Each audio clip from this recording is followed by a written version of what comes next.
اتنے لمبے اور کالے سیاہ بال میں نے اپنی زندگی میں کسی لڑکی کے نہیں دیکھے تھے، اور پھر سفید رنگ کا اس کا کرتا وہ کسی عام کپڑے کا نہیں لگ رہا تھا، بلکہ کپڑے میں ایک عجیب طرح کی چمک تھی جسے لفظوں میں بیان کرنا بھی مشکل ہے۔ شاید وہ کپڑا بہت مہنگا اور اچھی ورائٹی کا ہوگا، لیکن سوچنے کی بات تو یہ تھی کہ اتنا مہنگا کپڑا ایک عام سی خانہ بدوش لڑکی کے پاس کہاں سے آ گیا؟ میں میٹرک تک تعلیم حاصل کر چکی ہوں، اور مجھے خانہ بدوشوں والے لباس سے یہ سادہ لباس زیادہ بہتر لگتا ہے۔ آپ کو حیران ہونے کی ضرورت نہیں، میرا یہ لباس بہت مہنگا لگتا ہے نا؟ آپ سوچ رہے ہوں گے کہ اتنا مہنگا لباس میرے پاس کہاں سے آ گیا؟ دراصل میرے دادا کو ریشم کے کیڑے پالنے کا بہت شوق ہے۔ یہ لباس انہی کیڑوں کا مرہون منت ہے، اور اسے میری ماں نے اپنے ہاتھوں سے سیا ہے۔ اس نے فخریہ لہجے میں مجھے بتایا۔ میری جگہ کوئی عام شخص ہوتا تو وہ اس 17-18 سال کی لڑکی کی اس کی بھولی بھالی سی صورت اور ہوش اڑا دینے والی اداؤں پر مر مٹتا، لیکن میں بچپن ہی سے جن سے مخالف سے دور بھاگتا رہا ہوں، پھر بھی اس بھولی بھالی اور معصوم سی لڑکی کو یوں اس ویرانے میں اکیلا چھوڑ دینا مناسب نہیں سمجھا، اور اسے جیپ میں فرنٹ سیٹ پر بٹھا لیا۔ کتے کو بچوں نے پچھلی سیٹ کے نیچے چھپا دیا تھا، لیکن لڑکی کے جیپ میں بیٹھتے ہی اس نے سیٹوں کے نیچے سے ہی دوبارہ بھونکنا شروع کر دیا۔ یہ کتے کو نہ جانے آج کیا ہوا ہے، ورنہ یہ تو بہت سمجھدار کتا ہے، بلا وجہ کسی پر بھونکنا تو دور کی بات دیکھنا بھی پسند نہیں کرتا۔ میں نے حیرانگی سے اور اونچی آواز میں کہا، شاید اسے بھوک لگی ہے۔ لڑکی نے معصومیت سے کہا، اور میں بے اختیار ہنس پڑا۔ بھوک لگنے پر تو یہ بالکل بھی نہیں بھونکتا، بلکہ خاموشی سے بیٹھ جاتا ہے۔ ویسے مجھے یہ سمجھ نہیں آ رہی کہ تم اپنے پڑاؤ سے اتنی دور اکیلی کیا کرنے آئی تھی؟ میں نے اس سے پوچھا۔ ایسے ہی گھومتی پھرتی اس طرف نکل آئی تھی۔ دراصل مجھے گھومنے پھرنے کا بہت شوق ہے نا، اور مجھے ہی کیا، ہر خانہ بدوش کو یہ صفت ورثے میں ملی ہے، اس نے جواب دیا۔ تم روزانہ یوں ہی اکیلی گھومنے پھرنے اس ویرانے میں اتنی دور تک آتی ہو؟ میں نے حیرانگی سے پوچھا۔ ہاں، ہم خانہ بدوش لڑکیاں اپنی حفاظت خود ہی بہتر کر سکتی ہیں، یہ صفت بھی ہمیں ورثے میں ملی ہے، اس نے مسکراتے ہوئے جواب دیا۔ اور کیا کیا ملا ہے تمہیں ورثے میں؟ ذرا وہ بھی بتا دو۔ اس دفعہ میں نے بھی مسکراتے ہوئے پوچھا۔ بس یہیں گاڑی روک دیں، یہ ساتھ جو پہاڑ ہے نا، اس کے پیچھے ہمارے قبیلے نے پڑاؤ ڈالا ہے۔ اس نے سڑک کے ساتھ ایک بڑے اور خوفناک پہاڑ کی طرف اشارہ کرتے ہوئے کہا۔ اتنے خطرناک پہاڑ کو تم کیسے عبور کرو گی؟ اسے عبور کرنا تو کسی مرد کے بس سے بھی باہر ہے، اور تم تو نازک سی لڑکی ہو۔ میں نے جیپ روکتے ہوئے حیرانگی سے پوچھا۔ یہ صفت بھی ہمیں ورثے میں ملی ہے، اس نے ہنستے ہوئے کہا، اور جیپ سے نیچے اتر گئی، جبکہ میں حیرانگی سے اسے پہاڑ کی طرف جاتا دیکھنے لگا۔ تھوڑی دیر بعد وہ پہاڑ پر اس طرح چڑھ رہی تھی جیسے پہاڑ پر نہیں بلکہ ہموار زمین پر چل رہی ہو۔ ابو گاڑی چلائے نا، دیر ہو رہی ہے، اور ہمیں بھوک بھی لگ رہی ہے، احسن نے مجھ سے مخاطب ہوتے ہوئے کہا، اور میں نے چونکتے ہوئے ہوں کہا اور گاڑی سٹارٹ کر دی۔ اور ایک بات کہ لڑکی کے جیپ سے دور جاتے ہی کتے نے بھونکنا بھی بند کر دیا تھا اور خاموشی سے سیٹوں کے درمیان بیٹھ گیا تھا۔ پھر دن اسی طرح گزرنے لگے۔ وہ لڑکی روزانہ مجھے پہلے دن کی طرح اسی جگہ پر ملتی، اور میں اسے روزانہ اس خطرناک پہاڑ تک پہنچا کر گھر واپس آ جاتا۔ لڑکی نے اپنا نام مجھے میلونی بتایا تھا۔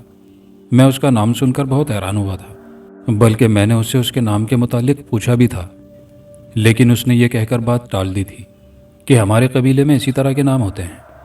میری بیوی کو بھی اس لڑکی کے متعلق معلوم ہو گیا تھا، لیکن مجھ پر اندھا اعتماد کرنے کی وجہ سے اس نے بھی مجھے کریدنے کی کوشش نہیں کی تھی۔ آج بھی وہ مجھے حسب معمول سڑک کنارے میری جیپ کا انتظار کرتی مل گئی تھی۔ کتے کو میں نے ساتھ لانا چھوڑ دیا تھا، کیونکہ وہ اس لڑکی پر کچھ حد سے زیادہ ہی بھونکنے لگا تھا، اور آج تو میں جیپ میں بالکل اکیلا ہی تھا، کیونکہ اتوار ہونے کی وجہ سے اسکول کی چھٹی تھی، اس لیے بچے گھر پر ہی تھے۔ میلونی نے جیپ میں بیٹھتے ہی بچوں کے بارے میں پوچھا۔ تمہیں معلوم نہیں ہے، اتوار کے روز اسکول بند ہوتے ہیں، میں نے جواب دیا۔ اچھا، ہمارے ہاں تو اتوار ہو یا سوموار اسکول کھلے ہی رہتے ہیں، اس نے کہا۔ یہ کیا بات ہوئی، اتوار کو تو ہر جگہ اسکول بند ہو جاتے ہیں۔ تم مریخ سے تو نہیں آئی ہو؟ میں نے پوچھا۔ مریخ کیا ہوتا ہے؟ اس نے کمال معصومیت سے پوچھا تو مجھے پکا یقین ہو گیا کہ اس نے اسکول کی صورت بھی نہیں دیکھی ہوگی، ایسے ہی روب جمانے کے لیے اپنے پڑھے لکھے ہونے کا ناٹک کر رہی ہے۔ میں نے کہا، کیوں، مجھ میں ایسی کیا خاص بات ہے کہ تم مجھ سے جھوٹ نہیں بول سکتی؟ میں نے ایسے ہی بات بڑھانے کے لیے پوچھا۔ اس لیے کہ میں آپ سے محبت کرتی ہوں،